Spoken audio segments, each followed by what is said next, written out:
Between the years 1877 and 1950, somewhere around 4,400 black men, women, and children were lynched without a fair trial to prove accusations. Alabama was arguably one of the worst states in the terms of racial discrimination, and Lee County is no exception. The history of lynchings is typically not talked about in detail or is just taught on in broad terms that ignore the people themselves who suffered this fate because people do not looking at the earlier parts of history. However, this is unfair to everyone who has been impacted by lynchings and are still being impacted because society has changed only to mask injustices and not correct them. A local justice center would solve this issue of ignorance because it could give the public a chance to learn about the injustices their own community committed. It would represent a connection between the past and moving forward to be better. More importantly, it would tell stories of actual people who were brushed aside in the history books because people didn't want to acknowledge that their communities were not perfect. Let's go into a few stories that could be featured in the Justice Center. On a summer day of 1932, Sheriff Buck Jones was sent to arrest a black man named Charles Green for attempted murder. However, at the time, newspapers made lynching victims appear as much of the villain as they can in order to keep popular support. Miller fired into a washtub, not at the people he was accused of trying to murder.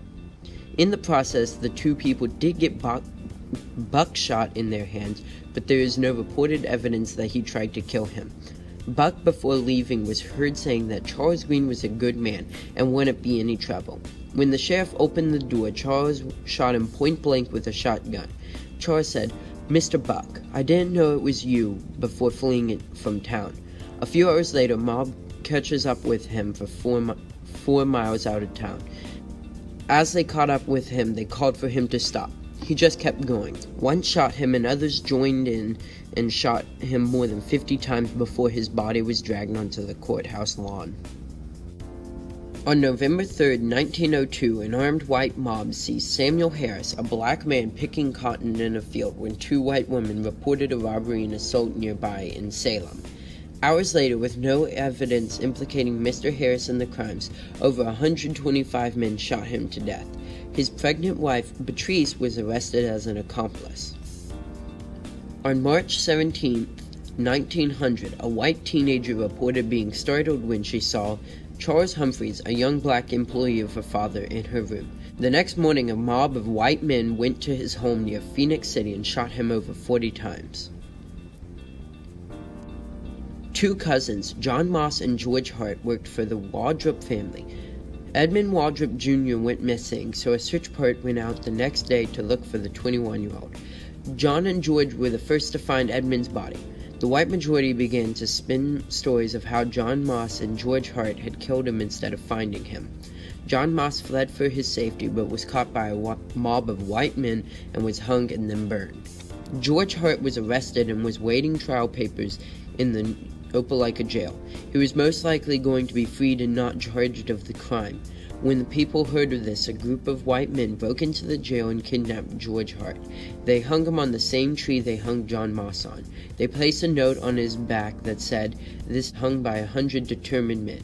Whoever cuts him down would suffer his fate." No one was ever charged with the murder of these two men. The center is an educational center for the community to learn about the history of lynching in Lee County, and a memorial outside the educational center.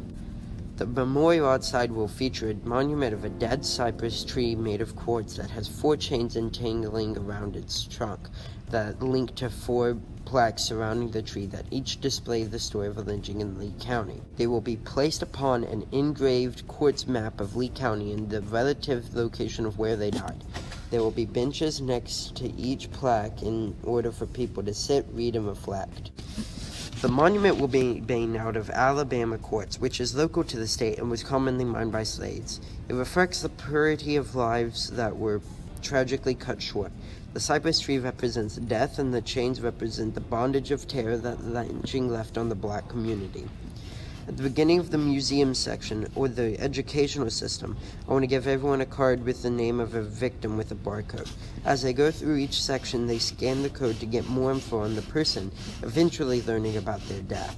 it will hit the idea of the wrongdoings effect home. The idea of a justice center is not new, but is important. We need to recognize our past and do it in a way that puts wrongdoings on display in order to be able to take the next step forward.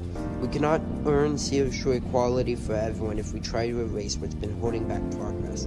If we do not educate future generations, the history of our community will be forgotten. Using these stories, the monument, and the education center, we can achieve these goals.